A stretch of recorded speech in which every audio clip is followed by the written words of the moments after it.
শুভ সকাল। আসসালামু আলাইকুম ভিউয়ার্স, আপনারা কেমন আছেন? আল্লাহর অশেষ রহমতে আমরা ভালো আছি। আমি সকাল সকাল নাস্তা দিয়েই ব্লগটা শুরু করলাম। যে যেখান থেকে আমার ব্লগটা দেখছেন একটা লাইক দিয়ে দেখবেন, সাথে থাকা বেল আইকনটা ক্লিক করে দেখবেন। আপনারা কে কী নাস্তা সকালে খান কমেন্ট করে জানাবেন।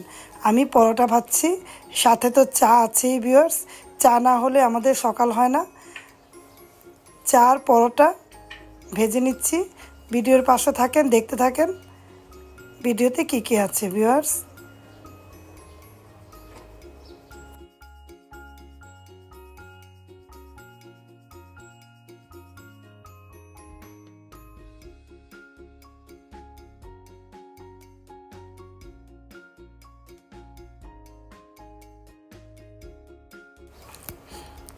নাস্তা খাওয়ার পর রেস্ট নিলাম, তারপরে ভিউয়ার্স রান্নার জন্য চলে আসলাম। যেহেতু ছেলে মাংস তরকারির ঝোল পছন্দ করে, রান্না তো করতেই হবে তাই না। রান্না করতে চলে আসলাম আলুর ঝোল মুরগি দিয়ে, আর ডালটা ঘুটে নিচ্ছি। রান্নাবান্না প্রতিদিনই ডালটা লাগে। কার কার ডাল পছন্দ, কারণ যত তরকারি হবে ডাল সামনে না রাখলে ওদের হয় না। ডালটা ওরা প্রতিদিনই খাবে, তো ভাত দিয়ে না খেলেও পিয়া খাবে।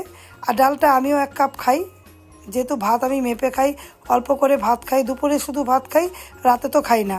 যেটা দিয়ে খাই তারপরে আমি 1 কাপের মতো ডালটা খাই ভিউয়ার্স। ডাল প্রতিদিন কার কার লাগে তাও কমেন্ট করবেন। আমি আমার মতো করে রান্না করছি, যে যেভাবে রান্না করছেন করেন। যেহেতু রান্না আমরা মহিলা মানুষ, রান্না তো করতেই হবে। এক একজনের রান্নার ধরন এক এক রকম। এই রান্নার পাশাপাশি রিমনা হোমস্টাইল ফুড ব্লগ নামে আমার একটা চ্যানেল আছে, সেখানে একটু দেখতে পাবেন। আমি হরেক রকম রান্না আপনাদের মাঝে শেয়ার করেছি। দেখুন আলু দিয়ে ঝোলটা কেমন হয়েছে, কালারটা। প্রতিদিনের রান্না প্রতিদিনই রান্না করি।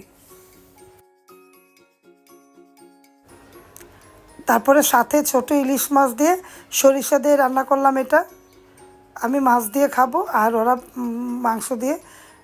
মাছও খাবে, তারপরে মাছ সরিষা দিয়ে একটু রান্না করলাম, ছোট ইলিশ।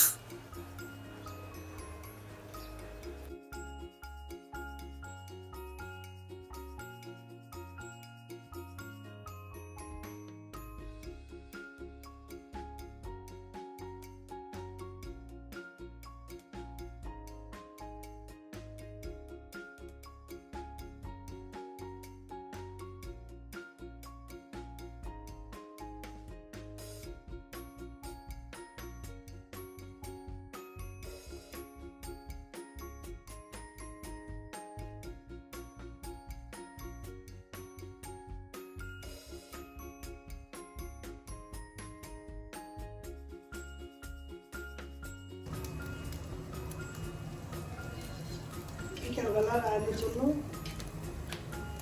ডিম পাউরুটি ভেজে দিচ্ছি। আস্তে আস্তে করে ভাজলে কোনো লাগে না।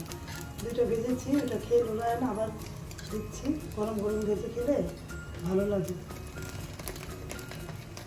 এই নাস্তা রেডি করছি, পাউরুটি ডিম। কার কার পছন্দ অবশ্যই কমেন্ট করবেন।